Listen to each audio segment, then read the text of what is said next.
와, 여러분의 고단한 삶 속에서 최선을 다해서 살아오신 여러분들을 주님의 따뜻한 마음으로 환영하고 또 위로합니다. 오늘 말씀의 제목은 야곱의 우물과 다른 샘물이라는 제목이에요. 어떤 자료를 보니까 우리 사람의 몸에 약 70%가 물로 되어 있다고 해요. 여러분 몸이 약 70%가 물로 되어 있답니다. 어쩌면 이 물이 우리의 생명을 유지하는 것이라고 해도 과언이 아니겠죠. 그래서 어떤 사람들은 물만 우리가 잘 마셔도 건강하고 장수할 수 있다고 이렇게 얘기를 해요. 자, 그런데 물이 사람에게만 필요할까요? 사람에게만 중요할까요? 아니죠. 이 땅에 있는 모든 생물체, 모든 생물에게도 다 필요합니다. 생물의 생존과 번성을 위해서 필요하겠죠. 그리고 어떤 물학자들 보면은, 물 연구학자들 보면 사람이 매일 어떤 식으로든 우리가 섭취하는 물의 양이 있는데 약 2.5리터라고요. 그러니까 음식으로든 아니면 직접 마시는 물이든 약 2.5리터의 물을 우리가 섭취한다고 합니다. 그리고 사람의 수명을 한 70세라고 이렇게, 지금은 더 높지만 70세라고 보면 평생 우리가 마시는 물은 약 60톤의 양이랍니다. 그러니까 어마어마한 양을 우리가 마시고 평생을 살아가는 거죠. 그래서 물이 우리 몸에 부족하면 어느 한 곳에 문제가 생기는 게 아니라 우리 몸 전체가 문제가 생긴다고 이렇게 얘기를 합니다. 이렇게 물이라고 하는 게 우리 몸과 또 우리 몸의 그 생명과 직결되어 있다는 거죠. 그래서 여러분들에게 부탁합니다. 좋은 물 많이 마시기 바랍니다. 혼탁한 물, 또 상한 물, 이런 물을 마시지 마시고 좋은 물 많이 마시고 건강해지시기 바랍니다. 이제 본격적으로 여름철이 이제 시작되려나 봅니다. 얼마 전까지 비가 오지 않아서 좀 가물었다 싶었는데 장마가 본격적으로 시작되면서 이제 비가 너무 많이 올까 걱정이 되기도 합니다. 비도 결국은 물이니까요. 이렇게 물이라고 하는 것이 우리 삶과 아주 밀접한 관계가 있는데 왜 제가 처음부터 물 얘기를 하냐면 오늘 예수님께서도 이 물에 관련된 얘기를 하시는 거예요. 이 샘물에 관련된 얘기, 생수에 관련된 얘기도 하고 또 오늘 본문에 나오는 그 수가성의 여인, 사마리아 여인이 또 생수에 관한, 우물에 관한 얘기를 또 한다는 거죠. 그런데 오늘 제가 여러분에게 드리고자 하는 말씀은 그 물의 화학적 기호인 H2O, 이 화학적인 물질인 물에 대해서 얘기하려고 하는 게 아니라 이 물을 통해서 우리가 좀 더 깊은 통찰을 통해 맛볼 수 있는 좀 신비한 물에 대한 그런 말씀을 하신 예수님에 대해서 이해하려고 하는 거예요. 오늘 본문에 속해 있는 요한복음에 대해서 잠깐 여러분들에게 설명을 하면 이 요한복음은 다른 공간복음서와는 조금 다릅니다. 그리고 그 저작 연대도 상당히 후대에 이제 기록되었다라고 이렇게 많은 성서학자들이 얘기를 하는데요. 요한복음 하면은 대부분의 사람들이 아주 이해하기 쉬운 성서로 이해하는 사람들도 많이 있지만 다른 한편으로는 아주 이해하기 힘든 어려운 복음서라고 이런 평가를 받고 있습니다. 다른 공간복음서, 예를 들어서 마태복음, 마가복음, 누가복음은 예수님의 어떤 그 실제적 삶을 다루고 있다면 이 요한복음을 기록한 저자의 생각이 상당히 많이 들어가 있습니다. 그래서 이 요한복음을 이해하는데 해석하는데 굉장히 어려움이 따르기 때문에 어렵다고 얘기를 해요. 많은 신앙생활을 시작하는 사람들에게 있어서 필독서처럼 여겨지는 이 요한복음이 아마 여러분들에게도 익숙했을 거라고 생각이 됩니다. 여러분도 혹시 처음 신앙생활 시작할 때 아마 이 성구를 아마 여러분들 다 암송하고 또 지금도 암송할 것 같아요. 요한복음 3장 16절 말씀 다 암송하시죠. 아마 신앙생활 처음 할 때 이 말씀, 이 성구를 아마 암송을 하게 되는데요. 우리 한번 같이 암송 한번 해볼까요? 적어도 신앙생활 하는 사람에게 있어서는 이 말씀을 기억하지 못할 수가 없죠. 같이 한번 암송해 보겠습니다. 시작. 하나님이 세상을 이처럼 사랑하사 독생자를 주셨으니 영생을 얻게 하려 하신다. 자, 이 요한복음 3장 16절 말씀은 이 요한복음의 핵심이자 복음의 요체라고 이렇게 많이들 이야기합니다. 그리고 요한복음 전체에 나오는 주제를 저는 감히 영생이라고 이렇게 얘기를 하고 싶어요. 그러니까 요한복음에 나오는 그 주제, 핵심적인 주제는 영생입니다. 어둠에 갇혀있는 이 세상에 한 빛으로 그리스도가 내려오셔서 어둠의 세력을 걷어내시고 그 치하에 갇혀있던 사람들에게 빛으로 인도하시고 그들에게 영원한 생명을 주신다. 이런 표현이라고 주제가 바로 요한복음의 그 밑에 깔려 흘러가는 것이죠. 그리고 그 영생의 근거가 바로 예수 그리스도라고 하는 사실을 알려주고 있습니다. 자, 그 중에서 제가 오늘 요한복음 4장을 선택한 이유는 요한복음 4장에서 등장하는 이 사마리아 여인과 예수님의 대화를 통해서 과연 우리는 매일 마시고 있는 이 물과 예수님이 주시는 그 물의 차이를 어떻게 이해하고 영원한 생명을 살기 위해서는 어떤 물을 마셔야 되는가, 그리고 그 여인, 사마리아 여인을 통해서 예수 그리스도가 과연 어떤 존재인가를 살펴보려고 오늘 4장을 선택했고, 이 4장은 몇 주에 거쳐서 함께 나누려고 합니다. 오늘 본문에 있는 내용을 보면 예수님께서 유대 지역 요단강 근처에서 사역을 펼치시는 거예요. 그런데 그곳에서 사람들에게 복음을 전하셨는데 예수님의 제자들은 사람들에게 또 세례를 주고 있었어요. 오늘 본문에 보니까 이 얘기가, 이 상황이 와전돼서 예수님께서 직접 세례를 주고 있다는 소문이 막 퍼지기 시작한 거예요. 자, 세례하면은 누가 떠오릅니까? 세례 요한이 떠오르죠. 당대 세례 요한에게 거의 독점적인 그런 사역이었던 이 세례를 예수님이 세례를 준다라고 유대 지역에 퍼져 있는 거예요. 특히 예루살렘까지, 바리새파 사람들에게까지 예수가 사람들에게 세례를 주고 있다는 소문이 퍼져 있는 거예요. 근데 사실은 예수님이 세례를 주는 게 아니라 제자들이 사람들에게 세례를 주고 있다는 사실입니다. 어떻게 보면 이 소문은 가짜뉴스예요. 오늘날로 보면 가짜뉴스예요. 그러니까 예나 지금이나 가짜뉴스가 참 문제인 것 같아요. 자, 예수님께서 그 세례로 인한 불필요한 오해를 받고 싶지 않아서, 사고 싶지 않아서 그러셨던 것인지 모르겠지만 예수님이 제자들을 데리고 어디로 가자고 말씀하세요? 오늘 본문에 보면 갈릴리로 가자고 말씀하세요. 갈릴리로 가자. 그런데 문제는 이 예수님이 계신 유대 그 지역, 요단강 지역에서 갈릴리로 가려면 제일 빠른 코스가 어디를 통과해야 되냐면 사마리아라고 하는 땅을 지나가야 돼요. 그러니까 저 밑에 쪽에 유대 땅, 예루살렘을 비롯한 유대 땅이 있고 그 사이에 사마리아 지역이 있고 그 위에가 갈릴리 지역인데 갈릴리로 가시려면 사마리아 땅을 지나가야 됩니다. 그런데 이 사마리아 땅은 유대인들에게 매우 불편한 지역이에요. 당시에, 그리고 그 이전부터. 왜냐하면 오랜 동안 이 사마리아 땅과 이 유대 땅에서는 사이가 너무 안 좋았어요. 서로 간에. 그래서 아마 제자들은 예수님이 갈릴리로 가자고 했을 때 우리는 사마리아 땅을 빙 둘러서 돌아서 갑시다. 아마 그렇게 제안을 했을지도 모릅니다. 왜냐하면 제자들은 알기로 사마리아 사람들하고 자기들이 얼마나 사이가 안 좋은지를 압니다. 그런데 어떻게 했어요? 예수님께서는 그냥 사마리아 땅을 거쳐서 가자고 얘기를 합니다. 아마 여러분 제가 여러분들에게 말씀을 드렸을 것 같은데 이 사마리아와 이 유대와의 관계를 아마 우리가 예전에도 말씀드렸지만 다시 한번 우리가 회고해 볼 필요가 있어요. 유대인과 사마리아 사람들은 아주 오래전부터 서로를 적대시하고 증오하고 혐오했던 관계입니다.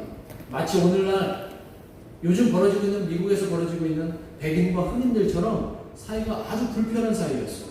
그리고 요즘 북한이 남한을 향해서 굉장히 좀 불편한 막 소리를 하고 적대시하는 것처럼 이렇게 관계가 사마리아와 유대인들에게도 안 좋았던 거예요.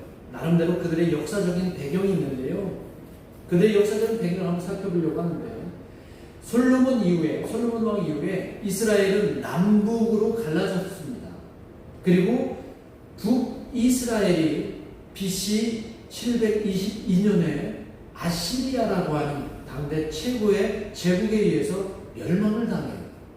그리고 당시에 북이스라엘의 수도가 어디였을 것 같아요? 바로 사마리아입니다. 그리고 이 아시리아라고 하는 나라가 이 북이스라엘을 멸망시키고 사마리아를 어떻게 만들었냐면은 그곳에 살고 있던 사람들에다가 외국인들을 잔뜩 데려와서 거기에 정착을 시키는 거예요. 자, 그러면 아시리아 제국에 의해서 멸망당한 이 사마리아 지역에 현지인과 외국인이 서로 섞여서 살다 보면은 혼인 관계가 자연스럽게 이루어질 거 아니에요. 그렇죠? 그럼 피가 섞일 것이고, 자연스럽게 외국인이 그 안에 들어와서 살게 되면 외국인이 섬기던 종교가 자연스럽게 들어올 거 아니에요? 그러다 보면 이방신이 거기에 들어왔을 거예요. 자, 이런 상황들을 유대인들이 본 겁니다. 그러면서 그 사마리아 사람들을, 사마리아 시대에 살고 있던 사람들, 사마리아 지역에 살고 있던 사람들을 뭐라고 하냐면, 저들은 이스라엘의 그런 피의 순수성을 갖고 있지 않은 그런 족속이라고 그렇게 봅니다. 그들은 오히려 야훼 신앙을 파괴했다고 보았고, 그리고 그들에게 피의 순수성은 없다라고 그렇게 유대인들이 사마리아인들을 보고 사마리아인들을 차별했던 겁니다. 그리고 그 사마리아 지역에서만 살도록 고립을 시켰어요. 지금도 성지순례 가면 사마리아 지역은 예전에 그런 전통들이 남아있어서 고립된 그런 문화를 갖고 있습니다. 마치 원수처럼 오랫동안 같이 서로를 적대시하는 지금 현재 이스라엘 안에서 팔레스타인과 이스라엘의 관계처럼 그렇게 사마리아인들과 유대인들이 그렇게 되었던 거예요. 자, 이런 역사적인 배경을 예수님은 알고 계셨던 겁니다. 그런데도 불구하고 일부러 그 사마리아 지역으로 들어가셨어요. 그 사마리아의 수가성이라고 하는 마을 근처로 가셨는데 그곳에 우물 하나를 발견을 합니다. 시각이 언제냐면은 태양이 장렬하는 아주 뜨거운 햇볕이 내리쬐는 한낮 정오의 시각이에요. 사람들이 길거리를 다닐 수 없을 만큼 뜨겁고 더운 그런 시각에 우물을 발견하고 예수님은 그곳에서 잠깐 쉬자고 얘기를 합니다. 그리고 점심때가 돼서 배가 고프니까 제자들은 먹을 것을 찾아서 그 마을로 들어갔고 그곳에는 예수님 혼자만 남아있게 돼요. 예수님은 거기에서 화면을 한번 보여주세요. 어떤 상황이냐면 아마 저런 상황일 거예요. 예수님이 우물 곁에서 이제 쉬고 계시는데 저쪽에서 보니까 아주 불안한 표정으로 한 여인이 그 우물가로 조심스럽게 주위를 살피면서 이렇게 옵니다. 그런데 그 여인은 아마 사람들을 만나는 걸 굉장히 꺼리고 있는 그런 것 같아요. 들키지 않으려고, 사람들한테 들키지 않으려고 몰래 이렇게 옵니다. 그리고 우물가에 도착한 이 여인이 행색이 아주 남루하고 굉장히 지쳐 보이는 한 남자를 만나게 됩니다. 그런데 그 낯선 남자가 이제 두렵잖아요, 여인이. 그래서 그 여인을 무시하고 우물을 이렇게 물을 뜨려고 하는데 그 낯선 남자가 그 여인에게 이렇게 말을 해요. 내게 물 좀 주시오. 라고 얘기를 합니다. 내게 물 좀 주시오. 그러니까 그 말을 듣던 이 여인은 더 당황하기 시작합니다. 왜냐하면 이 남자의 말투 속에 억양이 자신들 사마리아의 사람들의 억양이 아닌 거예요. 유대인의 억양인 거예요. 그러니까 가뜩이나 이 사마리아와 유대가 사이가 안 좋은데 이 유대인이 낯선 남자가 행색도 초라하고 남루한 그런 행색의 이 남자가 유대인 남자가 자신에게 물을 달라고 하니까 얼마나 당황했겠습니까? 이 여인이 아주 차가운 말투로 이 남성에게 우리는 예수님이라는 걸 알죠. 이 남자에게 말을 합니다. 뭐라고 얘기를 하냐면 내가 보아하니 당신을 보아하니 당신은 유대인 같은데 어째서 사마리아 사람인 내게 그것도 여자인 내게 물을 달라고 청하는 겁니까? 라고 얘기를 하는 거예요. 자, 이 말은 뭐냐면 당신은 지금 유대인이면서 사마리아인 이 여인에게, 이 여자에게 얼마나 부적절하게 지금 행동하는지 아십니까? 라고 이렇게 묻는 거예요. 그러면서 예수님의 그 물을 달라는 청을 단호하게 거절하고 있는 겁니다. 이 여인은 알고 있습니다. 유대인들이 자신들을 어떻게 취급하고 어떻게 생각하는지를 알아요. 자, 유대인들은 사마리아 사람들을 뭐라고 얘기하냐면 개처럼 취급합니다. 사마리아인들을 아주 그냥 비하하고 아주 더러운 존재로 표현을 합니다. 심지어 유대인들의 그 법과 정결법이라고 하는 그 법과 관습에 따르면 사마리아 여자는 날 때부터 부정하다라고 그들은 규정을 해버립니다. 사마리아 여자는 날 때부터 부정한 여자들이다. 그런데 날 때부터 부정한 여자가 유대인을 만나는 것 자체가 유대인에게는 허용되는 일이 아니에요. 그리고 이 부정한 여인이 가지고 있는 그 물 항아리에서 물을 떠서 유대인에게 준다는 얘기는 자신의 부정함을 유대인에게 전염시킨다는 그런 의미도 담겨 있다는 겁니다. 그러니까 이 여인은 자신에게 물을 달라고 하는 그 낯선 남자 예수님의 그 청이 전혀 가당하지도 않다는 거예요. 그래서 아주 차가운 말투로 그럴 수 없다라고 얘기를 합니다. 유대인들이 먼저 그렇게 사마리아인들에 대해서 규정하고 그들을 차별하고 그를 그렇게 비하시키는 그런 것 때문에 이 사마리아 여인이 지금 예수님에게 보이는 태도는 어쩌면 당연한 반응일 수도 있어요. 우리가 지금 살고 있는 세상과도 그때의 시절과 전혀 다르지 않다는 겁니다. 요즘 우리가 살고 있는 세상에는 온갖 이유를 따라서 사람들을 차별하고 있습니다. 학력이 다르다는 이유로 차별합니다. 또 성별이 다르다는 이유로도 이 사람에게 장애가 있는지 없는지 그 여부를 가지고도 차별합니다. 경제력에 따라서 차별하고 지역으로도 차별을 하고 심지어는 교회 크기에 따라서도 차별을 하는 시대를 우리가 살고 있다는 거예요. 미국에서도 피부색이 다르다는 이유로 그렇게 사람의 생명을 함부로 대하는 것을 우리가 발견하게 됩니다. 그때 당시와 지금이 너무나 다르지 않아요.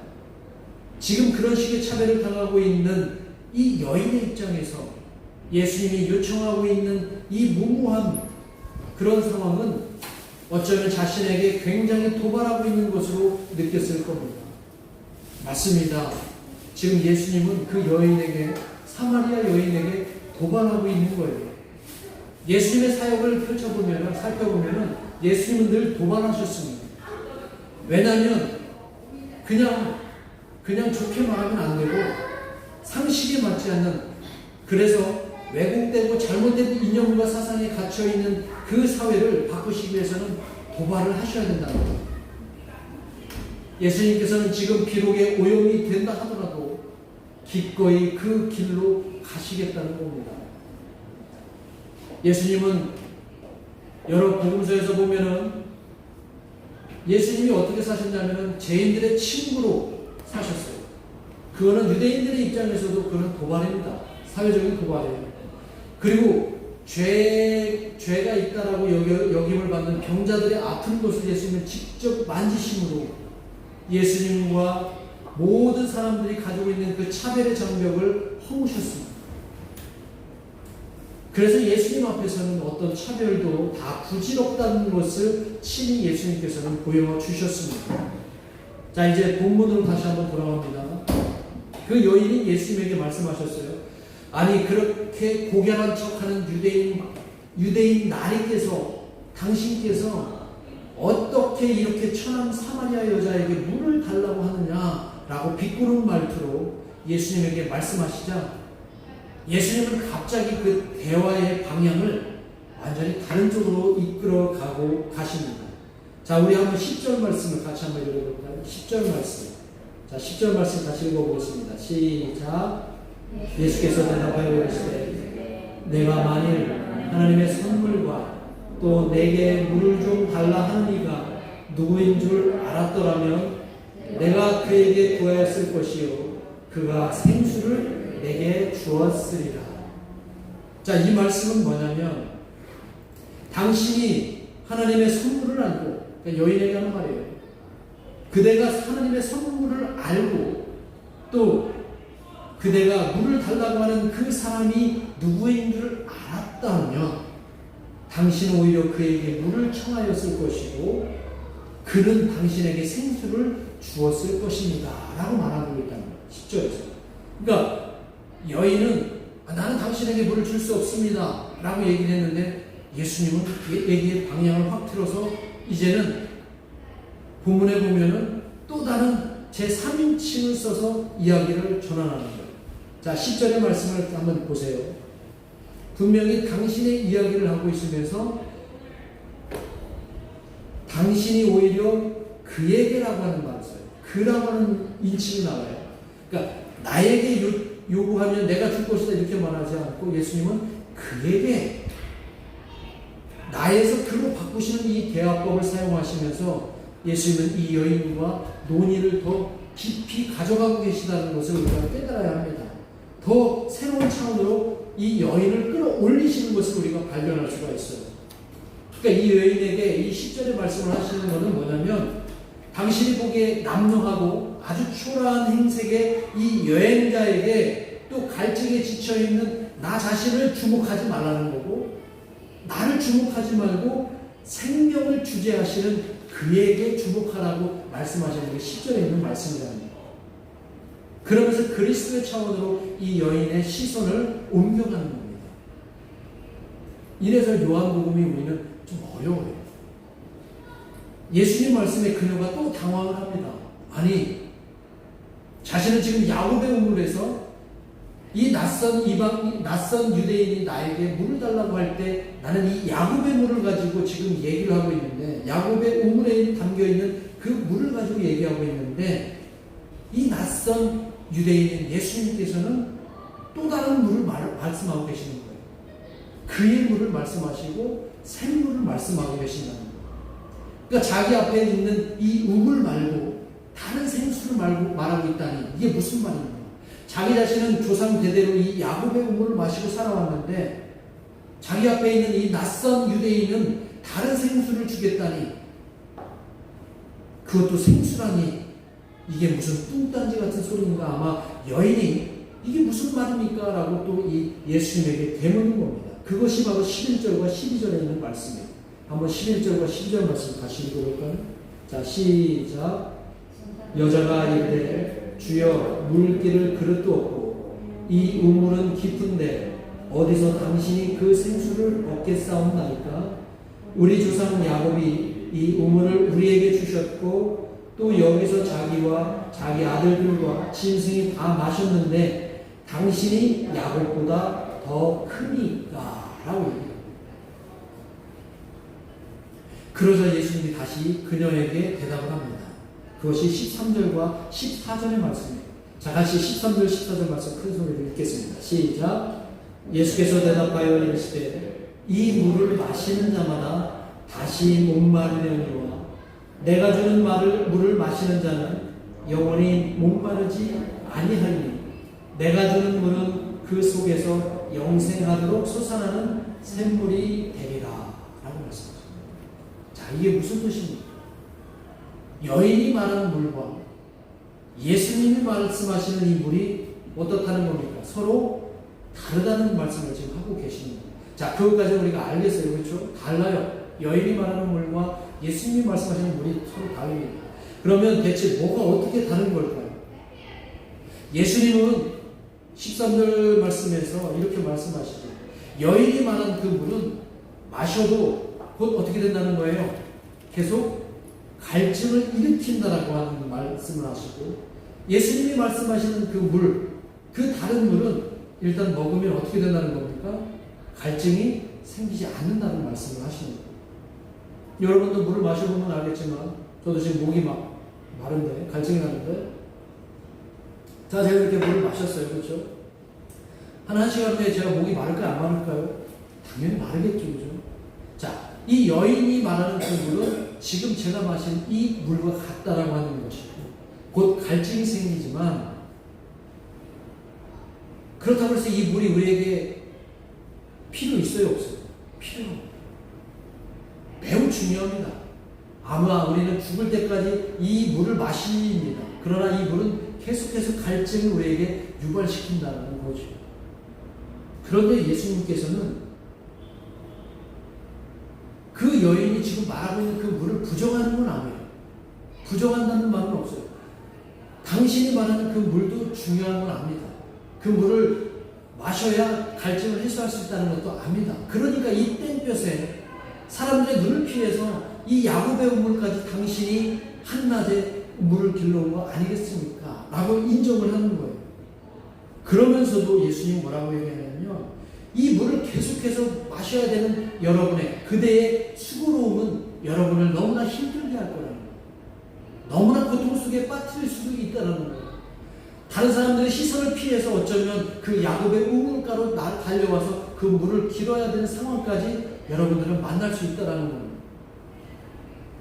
이러면서 오늘 우리는 깨달아야 되는 게 이 야곱의 우물과 예수님이 말하는 이 다른 샘물의 이 의미, 생수의 의미는 정말로 아까 말씀드렸던 화학적 기호 H2O 이 화학적인 물질이 아니라 여기는 은유적인 표현이 있다는 거예요. 메타포가 있다는 겁니다. 그게 뭐냐면 여인이 언급한 이 야곱의 우물은 그 마을 사람들이 수가성에 있는 그 마을 사람들이 없어서는 안 되는 그 마을의 근거가 되는 거예요. 이 말은 뭐냐면 오늘날 여러분들이 살아가지 않으면 안 되는 것들이 있어요, 없어요? 물뿐만 아니라 여러분들에게 이 물질이라고 하는 것도 있죠. 그렇죠? 건강이라고 하는 것도 있고 여러분들이 살아갈 때 이 사회적인 위치나 주의도 있다는 거예요. 권력도 있어야 되고 명예도 있다는 겁니다. 사람들은 이것 없이 살아갈 수가 없어요. 여러분들 돈 없이 살아갈 수 있어요? 솔직하게 한번. 돈 없이 살아갈 수 있어요? 목사님, 저도 돈 없이 살아갈 수 없을 것 같습니다. 여러분, 이 땅에 어떤 여러분들의 그 명예라든가 사회적 지위 없이 여러분들 그냥 살아갈 수 있습니까? 남들 의식해서 여러분들의 지위를 높이려고 하는 거 아니에요? 남들 의식해서 여러분들의 건강을 지키려고 하는 거 아니에요? 남들 의식해서 여러분들이 어쩌면 이 세상에서 꼭 필요한 것들을 취하려고 부단히 애쓰며 노력하고 살아가지 않습니다. 그런데 그 야곱의 물은 오늘 예수님 말씀으로는 당장은 그게 갈증을 해소시킬 수 있지만 또다시 갈증을 유발시킨다는 거예요. 그런데 예수님이 주시는 그 샘물은 야곱의 물과는 다르게 그 갈증을 우리에게 유발하지 않는다는 거예요. 그 야곱의 우물을 우리 삶 한가운데 갖다 놨어요. 그 야곱의 우물은 여러분들의 직장이 될 수도 있고요. 여러분들의 사업장이 될 수도 있습니다. 여러분들이 살아가야 될 근거지가 될 수도 있습니다. 돈을 계속 벌어야 살 수 있고 그래서 여러분들은 그 야곱의 우물에서 돈을 계속 퍼올려야 합니다. 그런데 아무리 퍼올려도 그 갈증, 물질에 대한 갈증은 어때요? 사라집니까? 사라지지 않습니까? 사라지지 않는다는 거예요. 돈이 줄어들면 어떻게 돼요? 죽기 살기로 그 야곱의 우물로 달려가야 된다는 겁니다. 결국 그 야곱의 우물은 우리를 그 갈증의 세상에서 벗어나지 못하게 만든다는 거예요. 그러나 예수님께서는 오늘 여인의 말처럼 그 야곱의 우물도 중요하지만 그 야곱의 우물이 아닌 예수님이 주는, 하나님이 주는 선물인 샘물을 너희들이 마실 때는 오히려 그 갈증으로부터 벗어날 수 있다고 말하는 거예요. 그 물로는 절대 행복해질 수 없다는 것을 이야기합니다. 샘물로 우리에게 공짜로 주시는 그 하나님의 선물인 예수 그리스도를 통한 생수, 그것을 오늘 우리가 받아야 될 것입니다. 그것은 어디 편의점에서 파는 생수가 아니라는 거예요. 그것은 누구를 통해서 얻을 수 있냐면 예수 그리스도를 통해서 얻을 수 있다는 겁니다. 예수님을 우리가 제대로 이해하고 예수님의 지혜를 우리 마음속에 품고 살아가게 된다면 그 속에서 우리 안에 샘물이 만들어지고 그 샘물이 새로운 생수를 끊임없이 솟아나게 해준다는 겁니다. 그런데 예수님께서 우리 안에 자리하실 때 그 샘물은 고상한 지식이나 권위로 우리에게 들어오시지 않고 우리를 자유롭게 하시며 유연한 진리로 오신다는 거예요. 그래서 예수님은 나중에 요한복음 8장 32절에서 아주 유명한 말씀을 해주십니다. 같이 한번 읽어보겠습니다. 시작. 진리를 알지니 그 진리가 너희를 자유케 해줄 것이다 라고 말씀하세요. 자, 요한복음 14장 36절에 보면 또 이렇게 예수님 말씀하세요. 같이 한번 읽어봅니다. 시작. 예수께서 이르시되 내가 곧 길이요 진리요 생명이니 아버지께로 올 자가 없느니라. 자, 갈증에 시달린 우리에게 이제 숨을 쉴 만한 공간을 열어주시겠다는 그런 말씀이 예수님을 통해서 나옵니다. 그분의 지혜와 생각을 우리가 배우고 닮으면 우리 안에 새로운 생물이 생기고 더 이상 야곱의 우물에 막 그렇게 죽기 살기로 기웃거려주지 않아도 된다는 얘기예요. 그만큼 우리에게는 또 다른 갈증, 그런 갈증을 완전히 벗어날 수 있는 그런 샘물이 있다는 겁니다. 우리가 예수님과 함께 더불어서 그 샘물을 마시게 되면 이제 나와 다른 사람을 존중해 줄 수 있는 여유도 생깁니다. 그리고 가난하고 병든 이들의 친구도 될 수 있고요. 착취와 억압이 있는 곳에 평화를 전해줄 수도 있게 됩니다. 그 샘물이 만약에 내게 있다면 이제 나는 진정한 자유를 누릴 수 있고, 그 샘물이 나에게 있다면 이제 물질 세계관에서 예수님 세계관으로 바꿀 수 있다는 것입니다. 그런데 오늘 15절에 있는 말씀은 다소 우리에게 좀 불편한 진실로 다가옵니다. 15절에 있는 말씀을 한번 읽겠습니다. 시작. 여자가 이르되 주여 그런 물을 내게 주사 목마르지도 않고 또 여기 물 기르러 오지도 않게 하옵소서. 여전히 이 여인은 야곱의 우물에 빠져 있습니다. 이 말씀은 예수님의 말씀을 제대로 이해하지 못했다는 겁니다. 예수님의 말씀을 듣고도 여전히 그녀는 야곱의 우물만 생각합니다. 그런데 이 여인의 모습이 바로 저와 여러분의 모습이라는 거예요. 그 우물에서 우리는 여전히 우리의 욕망만을 퍼올리기를 바라고 또 그렇게 간절히 소망한다는 겁니다. 이제 말씀을 맺겠습니다. 요즘 코로나 상황 때문에 어쩌면 우리에게 새로운 야곱의 우물을 보여주면서 우리의 갈증을 해결할 수 있다고 아마 이 세상이 아우성치고 우리를 그렇게 이끌어 가려고 노력할 겁니다. 그런데 정말 우리가 진정으로 찾아야 할 샘물은 따로 있다는 것을, 예수 그리스도 안에서 여러분들이 그 샘물을 찾을 수 있어야 된다는 것을 오늘 이 말씀을 통해서 여러분들이 꼭 깊이 깨닫기를 간절히 소망합니다. 기도하겠습니다. 우리 합심해서 기도합니다.